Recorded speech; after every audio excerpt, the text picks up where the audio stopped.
চলুন আজ আমরা কিছু বিশ্ব বাটপার চূড়ান্ত লেভেলের ধোঁকাবাজ, শুধু ধোঁকাবাজ না, চূড়ান্ত লেভেলের মুনাফিকের অন্তর্ভুক্ত বলা যায় এরকম কিছু মানুষের বৈশিষ্ট্য শুনি, যারা প্রতিনিয়ত মানুষকে ধোঁকা দিয়ে যাচ্ছে এবং মানুষের সাথে প্রতারণা করছে এবং প্রতিনিয়ত তারা মুনাফিকের পরিচয় দিচ্ছে। চলুন তাহলে তারা কারা শুনি। আমাদের দেশ ৯৯% মুসলমান বসবাস করে এদেশে। তো স্বাভাবিকভাবেই আমাদের দেশে যারা ধর্মভিত্তিক রাজনীতির চর্চা করে, ধর্মকে অনুসরণ করে যারা রাজনীতি করে, আমাদের দেশে আরও এক শ্রেণীর রাজনীতি প্রচলিত আছে, যারা বিভিন্ন রকমের দুনিয়ার মানুষের তৈরি ফর্মুলার রাজনীতির সাথে যুক্ত।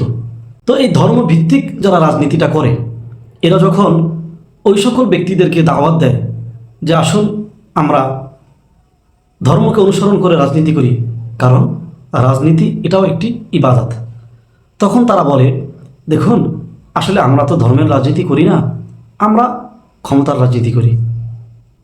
তারা স্পষ্ট এই কথা বলেন যে আমরা ধর্মের রাজনীতি করি না, আমরা ক্ষমতার রাজনীতি করি। বেশ ভালো। এরপরে তারা আরও একটি কথা বলেন, ঠিক আছে আপনারা যেহেতু ধর্মভিত্তিক রাজনীতি করতেছেন, আলহামদুলিল্লাহ করেন, আপনারা যদি রাষ্ট্র ক্ষমতায় যেতে পারেন এবং ধর্ম অনুযায়ী শরীয় অনুযায়ী দেশ পরিচালনা করতে পারেন, কোনো সমস্যা নেই, আমরা আপনাদেরকে সহযোগিতা করব, সাপোর্ট করব।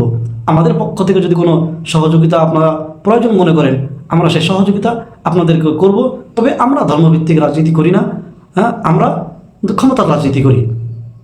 খুব সুন্দর কথা, শুনতে খুব ভালো লাগলো যে তারা ক্ষমতার রাজনীতি করে, কিন্তু যারা ধর্মভিত্তিক রাজনীতি করে তাদেরকে তারা সহযোগিতা করবে। বেশ ভালো, আলহামদুলিল্লাহ, সুন্দর কথা। আসল খেলাটা শুরু হয় এরপরই, যখন এই ধর্মভিত্তিক রাজনীতি যারা করে, এরা যখন মানুষের দুয়ারে দুয়ারে গিয়ে, মানুষের দ্বারে দ্বারে গিয়ে মানুষকে বোঝাতে সক্ষম হয় যে ধর্মীয় রাজনীতি ছাড়া মানুষের মুক্তি মিলবে না, প্রকৃতপক্ষে মানুষের স্বাধীনতা, মানুষের মৌলিক অধিকার মানুষ ফিরে পাবে না যতক্ষণ না পর্যন্ত শরিয়া অনুযায়ী রাজনীতি পরিচালিত হবে, রাষ্ট্র পরিচালিত হবে। মানুষ যখন এটা বুঝতে শিখে এবং দিনে দিনে যখন মানুষের এই ধর্মভিত্তিক রাজনীতির প্রতি আগ্রহ বেড়ে যায়, ওই দলে সম্পৃক্ত হয়, ধর্মভিত্তিক রাজনৈতিক দলের যখন জনপ্রিয়তা বেড়ে যায়, তখনই তাদের আসল খেলাটা শুরু হয়। যারা দুনিয়াদার রাজনীতি করে, যারা দুনিয়ার তন্ত্র মন্ত্রের রাজনীতি করে, তাদের আসল চেহারা তখনই প্রকাশ পায়। তখনই তারা বলতে শুরু করে যে এই দেশের ভিতরে মৌলবাদের উত্থান শুরু হচ্ছে।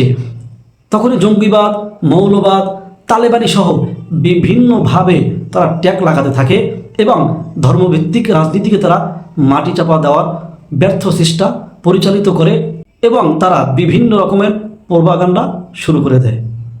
এই যে দেখুন, এরাই কিন্তু বলেছিল যে আমরা ক্ষমতার রাজনীতি করি, আমরা ধর্মভিত্তিক রাজনীতি করি না। আপনারা যারা ধর্মভিত্তিক রাজনীতি করেন, আপনাদের যদি কোনো সহযোগিতা প্রয়োজন হয় আমরা করব। কিন্তু যখনই ধর্মভিত্তিক রাজনৈতিক দলগুলো ব্যাপক জনপ্রিয়তা লাভ করে, ব্যাপকভাবে মানুষ তাদের সাথে সম্পৃক্ত হয়, তখনই তারা এদের বিরুদ্ধে এমন কোনো জঘন্য কাজ নাই যা করে না। এদেরকে দমিয়ে দেওয়ার জন্য এমন কোনো কুরুচিপূর্ণ বাক্য নাই যা তারা ব্যবহার করতে দ্বিধাবোধ করে। তখনই দেখবেন এরা বলে থাকে যে এদেশে মৌলবাদীদের উত্থান হতে দেওয়া যাবে না, এদেশে মৌলবাদীদের অভয়ারণ্য যেন না হয় সেই দিকে আমাদের খেয়াল রাখতে হবে। জঙ্গিবাদ, এমনকি তালেবানি বলেও গালি দেয়। এই হলো তাদের চরিত্রের অবস্থা। যারাই বলেছিল যে আমরা ক্ষমতার রাজনীতি করি, কিন্তু ধর্মভিত্তিক রাজনৈতিক দলের কোনো সহযোগিতা লাগলে, শরিয়া আইন বাস্তবায়ন করতে যদি তাদের কোনো সহযোগিতা লাগে, আমরা সহযোগিতা করব, কারণ আমরা তো মুসলমান।